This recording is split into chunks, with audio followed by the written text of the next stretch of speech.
The decade of the 1930s opened up with the beginning of the Great Depression.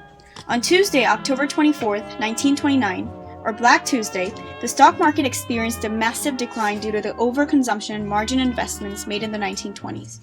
This sudden drop threw the United States into a recession. During the first few years, unemployment rates increased drastically.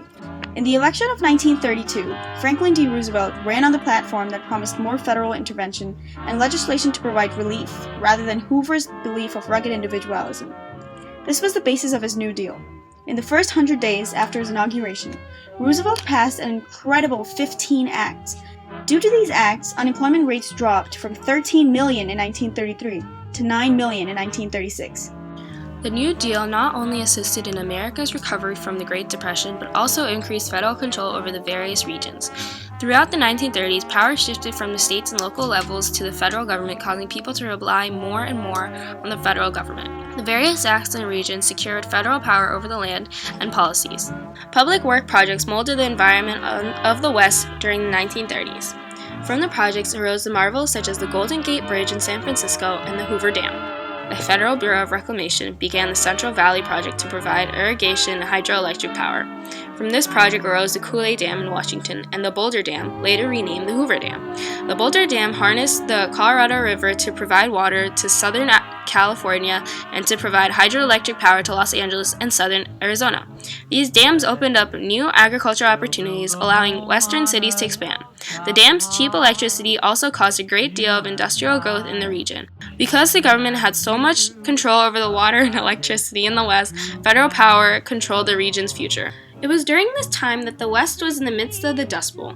Farmers had neglected to use proper dry land farming methods, restricting crops from proper rooting into the ground. This caused wind erosion.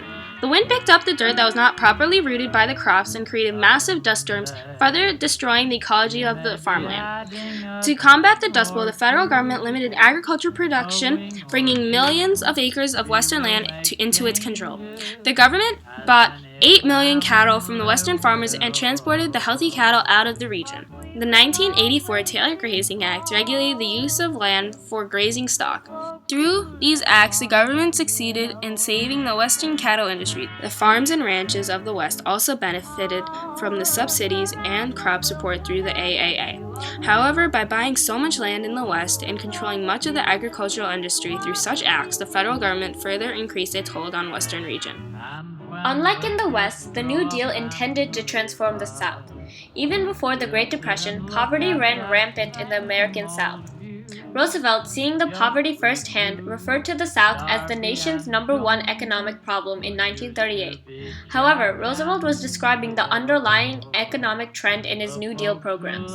As long as Southerners were too poor to participate in the nation's consumer economy, there would be a setback on the nation's economic recovery.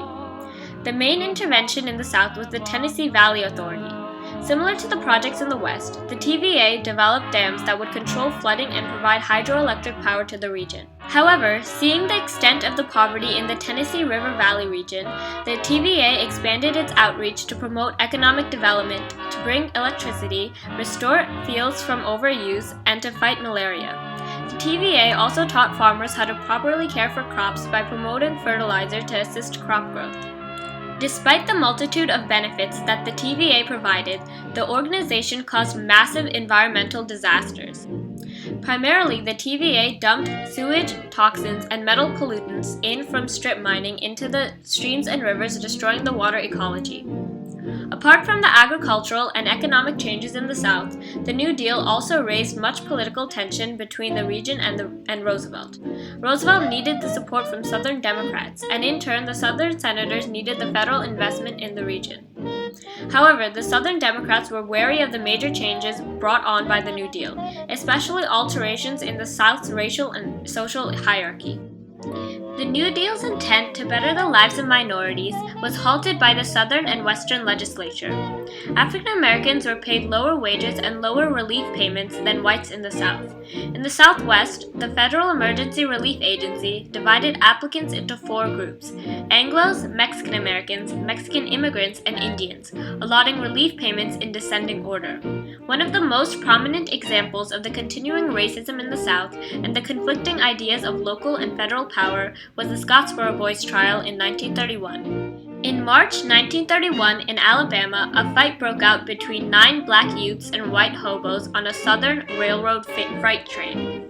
The youths tossed the whites off the train, and soon afterwards, the boys were arrested. The boys were also accused of raping 2 white women.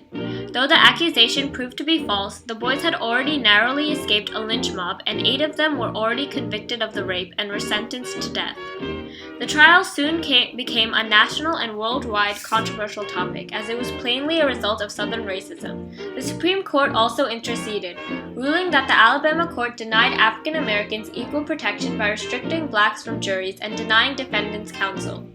Alabama, however, prevailed after staging new trials, which convicted 5 of the youths. Above the inexplicable conflict of racism between levels, advancements for African Americans were halted by the need for Democratic support for legislation. Roosevelt desperately needed the support of Southern Democrats to pass legislation for the New Deal, but the South refused to give up their traditional racial hierarchy. In 1938, the South delayed passing an anti-lynching law with a 6-week filibuster. Roosevelt had little to gain from giving up Southern support for African American benefit, so he did not break the filibuster to pass the bill. Though he wanted all Americans to reap the benefits of the New Deal, Roosevelt was not invested in civil rights to truly make a difference. Despite the many restricting factors of civil legislation, blacks did reap some benefits from the Roosevelt administration. The New Deal allowed 1/3 of African American households to enjoy income from a WPA job. The Works Progress Administration provided hospitals, housing, and schools for black communities and provided free dental and medical clinics for African Americans. The WPA also taught African Americans to read and write, reducing the illiteracy rate by 5%. Additionally, African Americans held significant positions in the Roosevelt office. Eleanor Roosevelt played a substantial role in the betterment of African Americans as well. When black singer Marian Anderson was banned from performing in Washington's Constitutional Hall, Eleanor Roosevelt had Anderson sing at Lincoln Memorial in 1939. Even though the majority of African Americans supported Roosevelt and his New Deal, many felt that he would not do enough for the cause of civil rights. Instead, black citizens organized self-help and direct action movements. In 1934, the Southern Tenant Farmers Union was established and consisted of black tenant farmers, sharecroppers, and poor whites. The Harlem Tenants League in the North fought against rent increases and evictions. They also encouraged African Americans to boycott white merchants who refused jobs to African Americans. A. Philip Randolph led the Brotherhood of Sleeping Car Porters, which fought for the rights of black workers. Along with African Americans and Mexican Americans, Native Americans also were affected by the New Deal. The decades before the 1930s, the corrupted Bureau of Indian Affairs treated the natives extremely poorly. In an effort to assimilate the natives, the Bureau separated families and suppressed native languages and religions. Dividing the tribal land in an effort to promote individual ownership also did not help the Indians, as 50% of the natives living on the reservations own no land. Seeing these conditions, Roosevelt appointed John Collier, founder of the American Indian Defense Agency, as the head of the Bureau in 1933. John Collier organized many initiatives that helped the natives. The Indian Reorganization Act of 1934 helped end the forced assimilation of Indian tribes. It provided federal recognition of tribes and restored Indian lands to tribal ownership. By doing so, it granted Indian tribes the status of semi-sovereign nations, which guaranteed sovereignty in matters not limited by acts of Congress. However, some Indians felt as though the measures were based on romantic notions of Indian culture and the government structure laid out in the act was foreign to the tribes, so they did not support the act. The Navajo specifically refused the act because by regulating the grazing animals in the West during the Dust Bowl, the government had destroyed many of the tribe's sheep herds. Nevertheless, Collier succeeded in organizing 181 tribes under the IRA. The 1930s was also a time where mass media and popular culture played an important role in American lives. Like federal government intervention, radio broke down cultural boundaries and created a homogeneous mass culture. By 1937, radios were selling 28 per minute and manufacturers were rushing to make cheaper models. By the end of the decade, radios were in 27.5 million households. Roosevelt understood the impact of the radio and presented his own fireside chats over the radio. My friends, I want to talk for a few minutes with the people of the United States about banking. to talk with the comparatively few who understand the mechanics of banking. The radio was used as a way to escape the dreary mood of the Great Depression.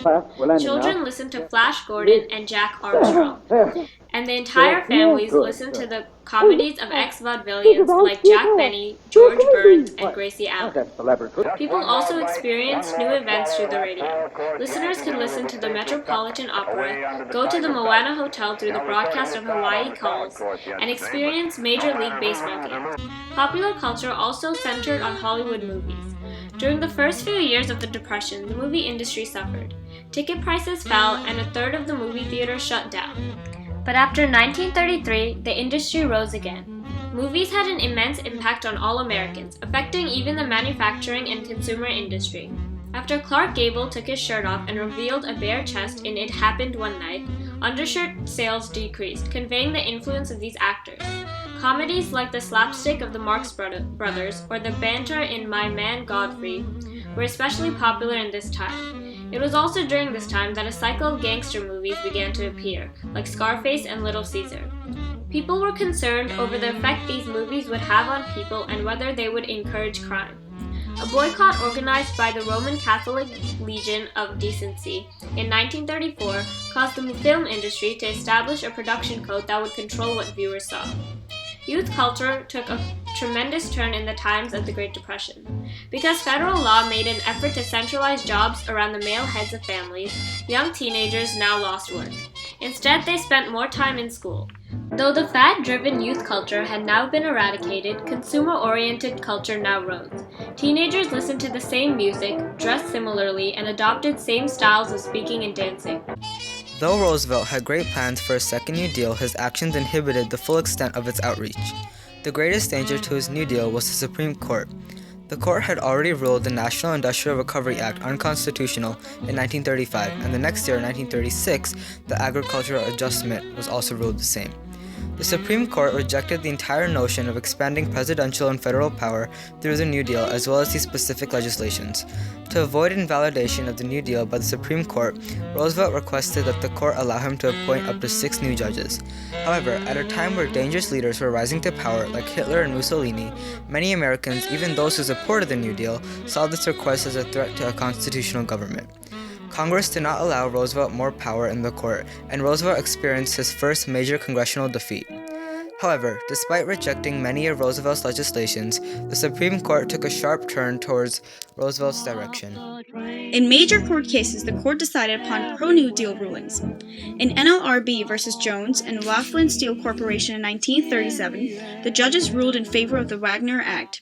The constitutionality of the Social Security Act was also settled through 3 court cases in 1937, Helvering versus Davis, Stewart Machine Company versus Davis, and Carmichael versus Southern Coal and Coke.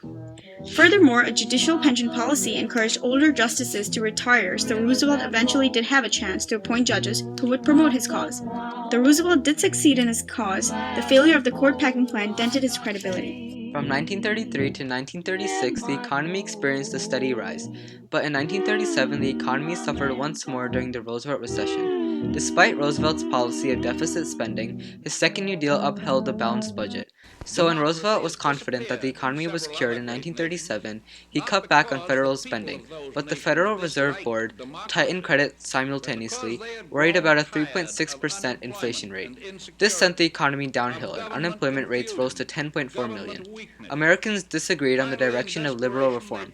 While some advocated trust busting, others supported economic planning under the National Recovery Administration. Roosevelt, however, turned to deficit spending again to boost the consumer economy. By the end of the decade in 1939, with the rise of fascism and the beginning of World War II, the New Deal era came to an end. In the election of 1940, it was uncertain whether Roosevelt would run for a third term, as presidents had never done so. But with the rising threat of the militant Adolf Hitler in Europe, Roosevelt decided to continue with his administration. By expanding the military and navy, thus reducing unemployment and promising Americans, "Your boys are not going to be sent into any foreign wars," Roosevelt headed off attacks by Republican opponent Wendell Willkie. During this election, the New Deal coalition also held, and Roosevelt had the support of cities, ethnic Americans, blue-collar workers, African Americans, in every state in the South. Though the New Deal was over, Roosevelt still had the approval of most Americans.